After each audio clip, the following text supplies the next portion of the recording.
Hello everybody, my name is Miss Neva and welcome to the first of my summer reading program videos. I hope you guys enjoy them. During these series of videos, I'm going to share with you different books that we have at the Newcastle Public Library and books that are dear to my heart, books that I would love to show you guys all about.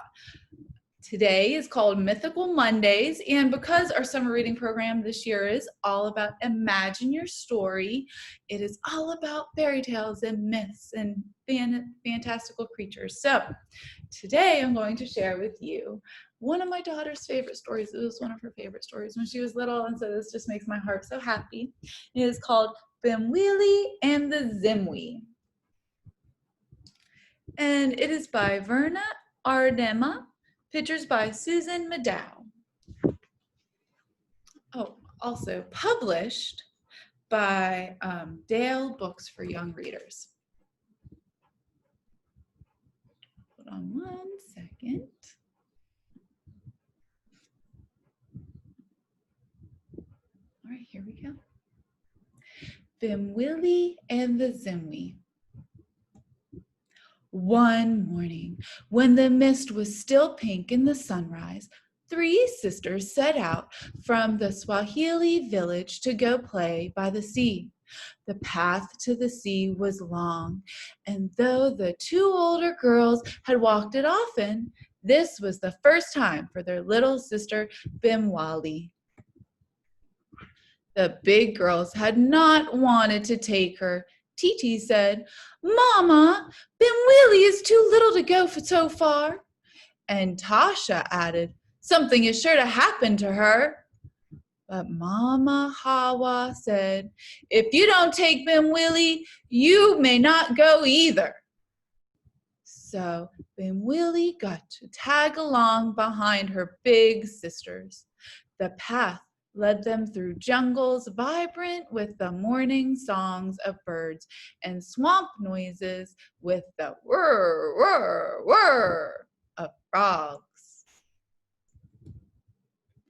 Finally, they reached the sea. Huge breakers were rolling in. Shoo, shoo, shoo. The 2 older girls waded in and began diving through the waves, while Bimwili played at the water's edge. She would follow the backwash and run back with the next wave, talopping at her heels. Suddenly, something had looked like a daytime moon came rolling in with the wave. It tumbled at Bimwili's feet.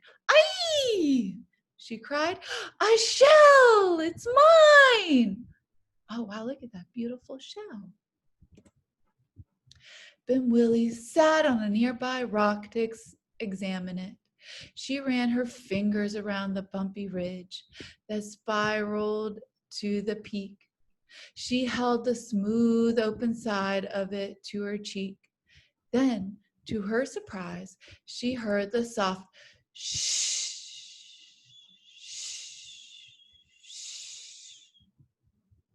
like the sound of the sea coming from inside it. She made up a long song that she sang over and over and over. "I have a shell from out of the sea, a shell the big wave gave to me. It's pink inside like the sunset sky, and in it you hear the ocean sigh." After a while, Bimwili put down the shell and went back to playing in the water. When the sun was straight up in the sky, the girls set out for home. They had not gone far when Bimwili cried, "Oh, my shell, I forgot it. We must go back and get it." Tasha said, "Bimwili, I know you would be a bother." And Titi said, "Next time we come, we will find your shell again." But Bimwili insisted on going back at once.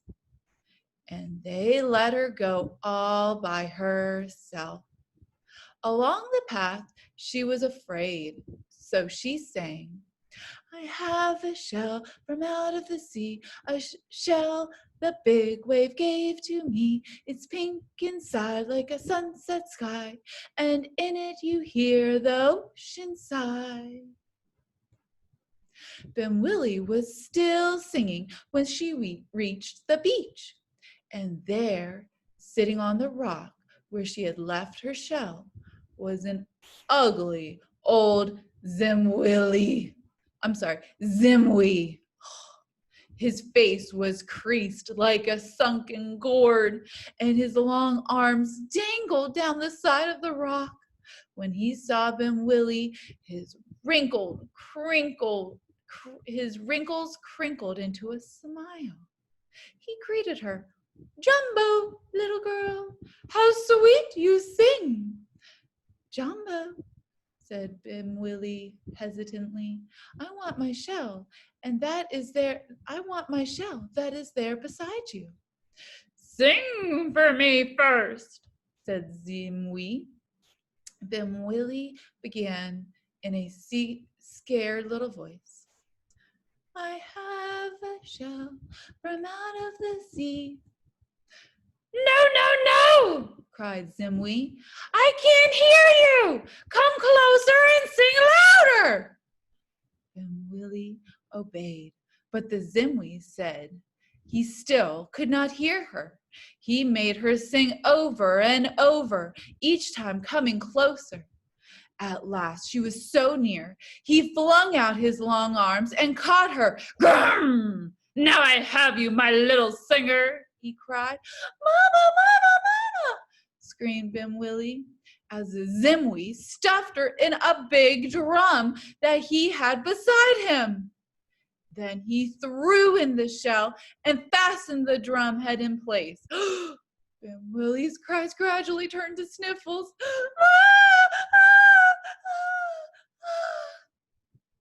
Now,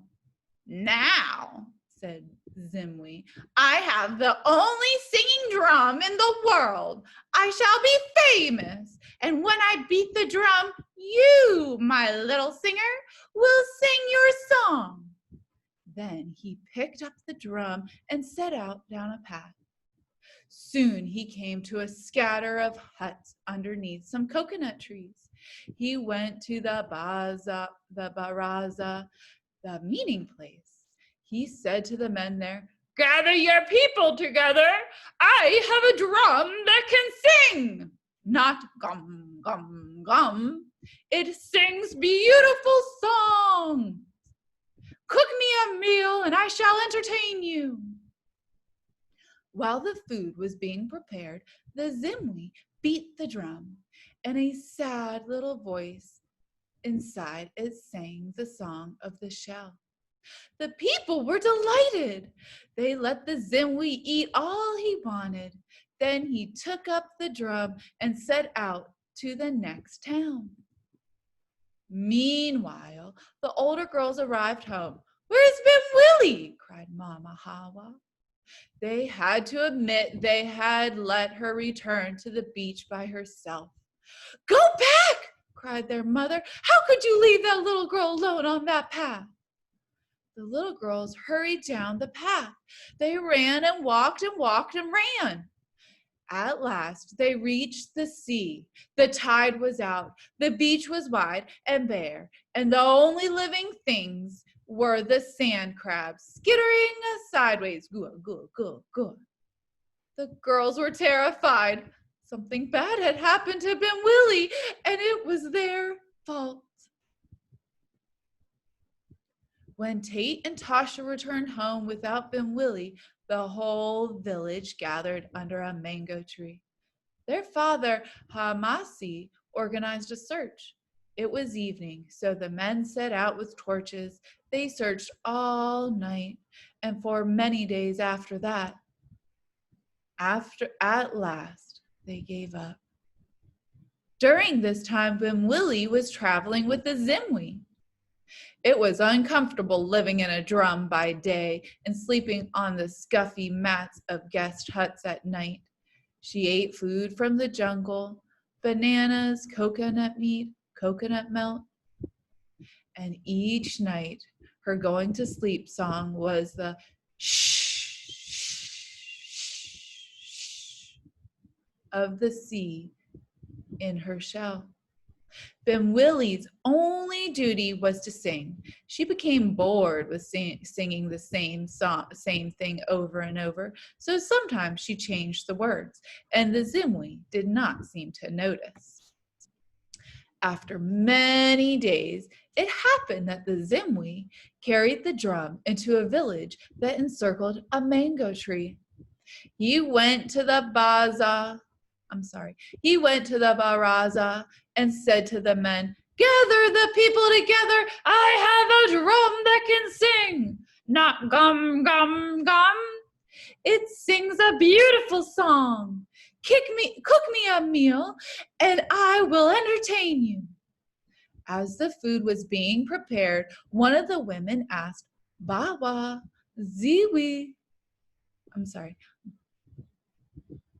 Bawana, Zimwi, do you want fish or fowl with your rice? Inside the drum, Bimwili caught her breath. That was her mother's voice. This was her own village. Then Zimwi beat the drum. When Zimwi beat the drum, she sang, I have a shell from out of the sea, a shell the Zimwi stole from me. It's dark in here like the midnight sky. If you listen, you'll hear Bimwili sigh. After many days, it happened that that's the same page I just read. Now, Mama Hawa was stirring the kettle. She did not hear the song, but Titi and Tasha heard. They gasped with delight. They hurried to the mother and whispered, it's Bimwili singing in the drum. So when the Zimwi was about to eat, Mama Hawa gave him a water pot and said, here, go to the river yonder and fetch us some water. And while the Zimwi was gone, Bimwili's father, Hamasi, opened the drum. There it was his little girl, all curled up inside it, holding her shell. He lifted her out and put her into the arms of her mother. With tears of joy, Mama Hawa carried her to her own hut. There, Titi and Tasha hugged Bimwili, and together the three sisters giggled over the happy ending to their strange adventure. Meanwhile, Hamasi scooped sand into the drum and put the top back on. Now, after the Zimwi had eaten, Hamasi said, play for us one more before you go. The Zimwi began to beat the drum. No song came from it. Sing, drum, sing! He scolded, but the drum would not sing. The people laughed. They laughed so hard they doubled over and slapped their thighs. And the Zimwi took his drum and hastily left. When he had gone a little way, he said, little girl, why didn't you sing for me? No one answered from inside the drum. Angrily, the Zimwi tore off the drum head. Aye! He bellowed as he saw how he had been tricked. Then, ha, pa, pa, pow, ha, pow. He turned the drum into a pumpkin vine and himself into a huge, all-devouring pumpkin. The next day, the three sisters sat down to the path to look for food. When they saw the pumpkin, Bimwili cried, oh, let's pluck it for our mother.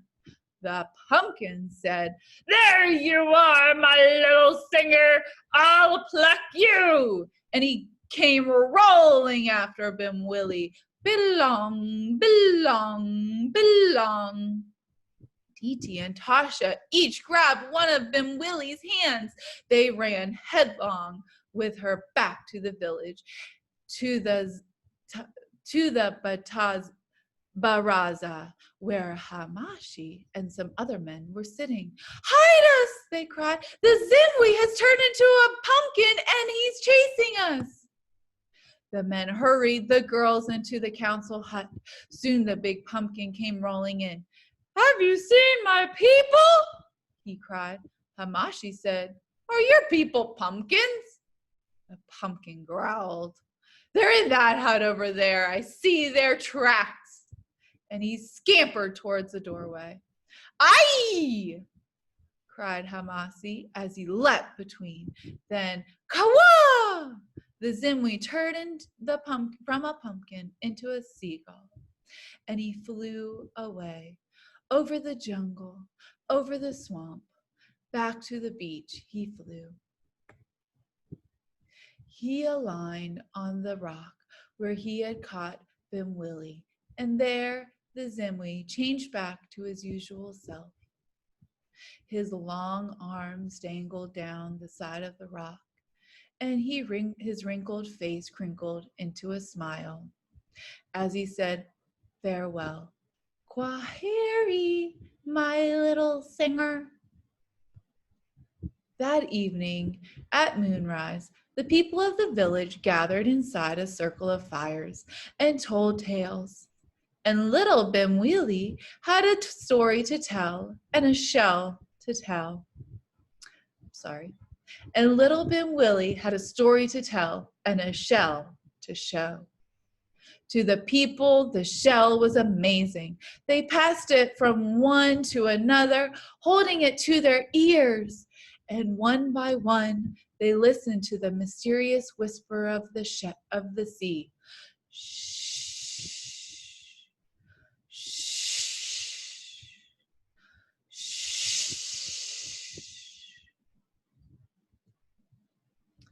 The end. And that was the story of Zimwi and Bimwali and the Zimwi. Man, what an adventure she went on. And thankfully everything turned out okay. But I thought it was such a wonderful African folktale. So I hope you guys really enjoyed it. Hope you enjoyed the first series. Tomorrow we will get to visit a pet that one of our library employees owns, and she's going to make a little video for me. So I'm very excited to share that with you guys. All right, see you next time, guys. Bye.